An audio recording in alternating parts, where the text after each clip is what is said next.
આ જગતની અંદર ડર શું કહેવાય, બીક કોને કહેવાય, એ હનુમાનજીને ખબર નથી.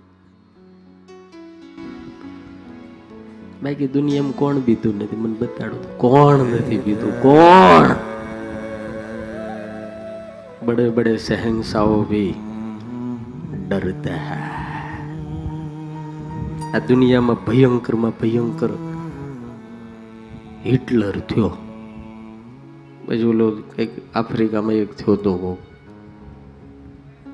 ઈદી અમીન, ભયંકર ઓલા. પણ બધા ડરપોક, એટલા બધા ડરપોક, એટલા બધા આમ પેરેગારો રાખે. હૂતો હોય એના જીવન કહાનીમાં લખ્યું, હૂતો હોય અને જરાક હંસળતા તો જાગી જાય, મારી નાખ શકો.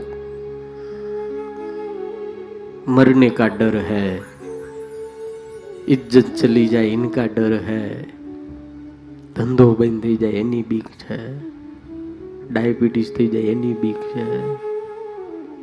આપણે નકરા બધાય, હું ભેગો છું, આપણે બધાય બીકમાં જીવી છીએ, બીકમાં. તુલસીદાસજીએ જે વર્ણન લખ્યું છે રાવણના દરબારની અંદર, દાદાએ જ્યાં પ્રવેશ કર્યો ને, તે એના મોઢા ઉપર આમ તેને જરા કઈ ભય નહોતો. ભય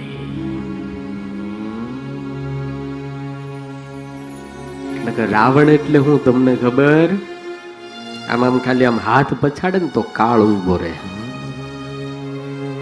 લેખ બ્રહ્મા લખે પૂછી પૂછી અને હુકમ લીધા પછી વાયુ વાતા, મેઘ જળ વર્ષતા જેની આજ્ઞા થકી અને નવગ્રહ ઊંચ ને નીચ થાતા.